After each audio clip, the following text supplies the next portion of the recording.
This week, I'm also creating the White House Faith Office, led by Pastor Paula White, who is so amazing. You need to send in $3,500. You need to send in $35,000. You need to send in that $100,000 check. If you do not write that P.O. box and you do not call that toll-free number and you do not become a ministry of sustainer, you will never see sustainment in your life, and your dream will die. Your call will die. Victory, victory, victory, victory, victory.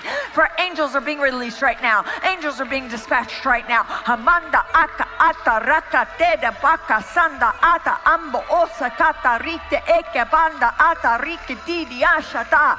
For angels have even been dispatched from Africa right now. Africa right now. Africa right now. From Africa right now. They're coming here. They're coming here. From Africa right now. They're coming here. I want to talk about the kerfuffle surrounding President Trump's decision to open a new faith office and make it a part of his administration. Twitter X has been exploding over it, apoplectic over why Trump would appoint Paula White, of all people, to head up the office. And there's just so much that could be said. I think it's summed up good in the following post, and I'll read it to you. This is from Scott Ross Online. This is an abomination, he writes. Paula White, head of Trump's White House Faith Office, is no Christian leader. She preaches the heresies of the word of faith and prosperity gospel, both utterly opposed to authentic Christianity. Worse, she has lived a life of scandal with multiple husbands, twisting the gospel for profit. Arguably, this is the worst and most dangerous thing President Trump has done, putting a false teacher at the helm of faith outreach. Lord, have mercy on our country and this administration. He closes, for the time will come when they will not endure sound doctrine. 2 Timothy 4, verse 3. I'd like to pull in another post that I saw from Justin Peters, who I respect his insights on false teachers in the church. Peters writes, I don't expect Trump to be a perfect Christian leader. I'm ecstatic about his presidency, but he is not a Christian. Neither is Paula White. There's a typo there. Paula White is a wolf.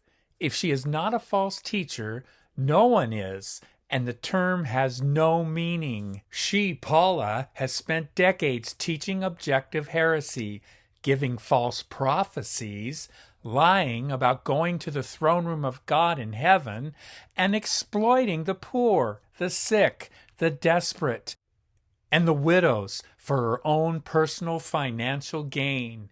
She is lost and on her way to hell.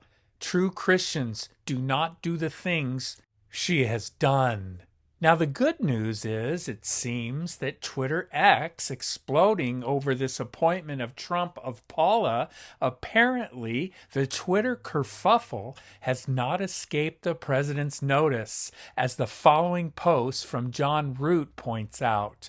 I'm hearing from a credible source that President Trump is well aware that Paula White has been trending all day on X, and that the response to him appointing her the head of the White House Faith Office is receiving a ton, all caps, of negative backlash.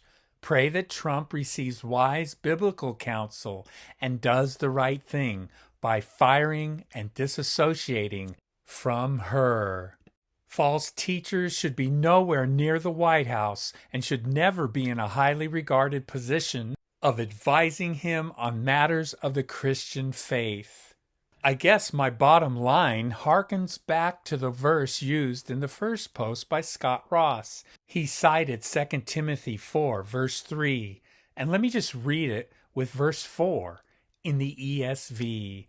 For the time is coming when people will not endure sound teaching, but having itching ears, they will accumulate for themselves teachers to suit their own passions, and will turn away from listening to the truth and wander off into myths.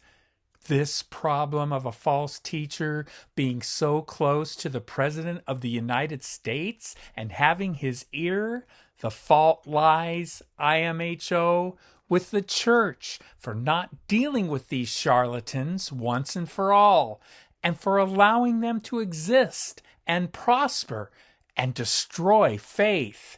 And I'm talking about pastors also, who are afraid to say anything, it seems. IMHO again.